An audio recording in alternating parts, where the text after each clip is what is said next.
আসসালামু আলাইকুম রহমতুল্লাহ বারাকাতুহু।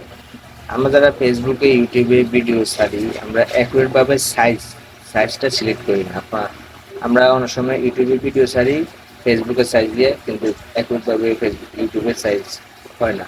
আবার ফেসবুকে ভিডিও ছাড়ি ভিডিও আপলোড করি ওটা আপনার অ্যাকুরেট ভাবে সাইজ সিলেক্ট করি না। টিকটকেরও সাইজ মনে করেন সিলেক্ট করি না।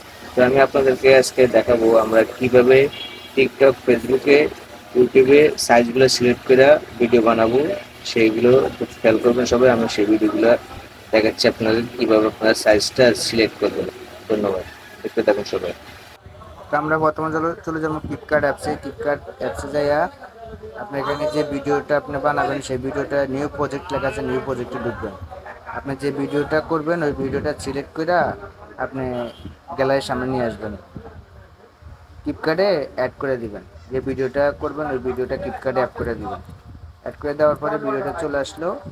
চলে আসার পরে আপনি যে এখান থেকে আপনি কাজ করবেন।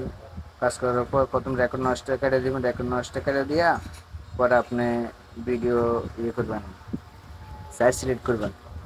এখানে আমি দেখাচ্ছি আপনাদের এক্সপোর্ট রিটার্ন একটা অপশন আছে চার কোণার, এটা আমাদের ঢুকবেন।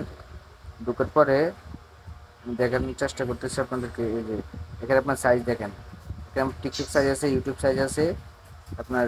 আমরা টিকটক সাইজ রিলস ভিডিও চালে যে টিকটক যে 9.16 এটার মধ্যে ঢুকে যাবো। এর মধ্যে ঢুকলে এটা সিলেক্ট করবো, করার পরে আমরা এখানে সাইজ সিলেক্ট হয়ে গেছি। রিলস ভিডিওর ক্ষেত্রে এই যে 9.16 সবসময় ব্যবহার করবেন, ঠিক আছে। এর আপনার দেখেন ফ্লিপকার্টের যে লোগোটা আছে এই লোগোটা কেটে দেবেন, এই লোগোটা ডিলিট করে দেবেন। এখানে ডিলিট অপশন লেখা আছে, ডিলিট করে দিবেন, ব্যাস আপনার যদি ডাইরেক্ট ভিডিও টিকটকে ছাড়েন তো টিকটকে ছাড়তে পারবেন। এখান থেকে আনার সেভ করে রাখলে ডাউনলোড দিয়ে সেভ করে রেখে দিবেন, আপনার এই যে সেভ হয়ে গেল, ঠিক আছে। সুন্দরভাবে সেভ হয়ে গেছে, এই যে আপনি এখানে দেখাচ্ছে। তো বন্ধুরা, ধন্যবাদ সবাইকে। আজকে এই পর্যন্ত। ইনশাল্লাহ আগামী কোনো একদিন দেখা হবে ভিডিওতে। আপনারা সবাই চ্যানেলটা সাবস্ক্রাইব করে রাখুন, লাইক কমেন্ট করে রাখুন। ইনশাল্লাহ একদিন দেখা হবে নতুন একটা ভিডিও নিয়ে। ধন্যবাদ সবাইকে।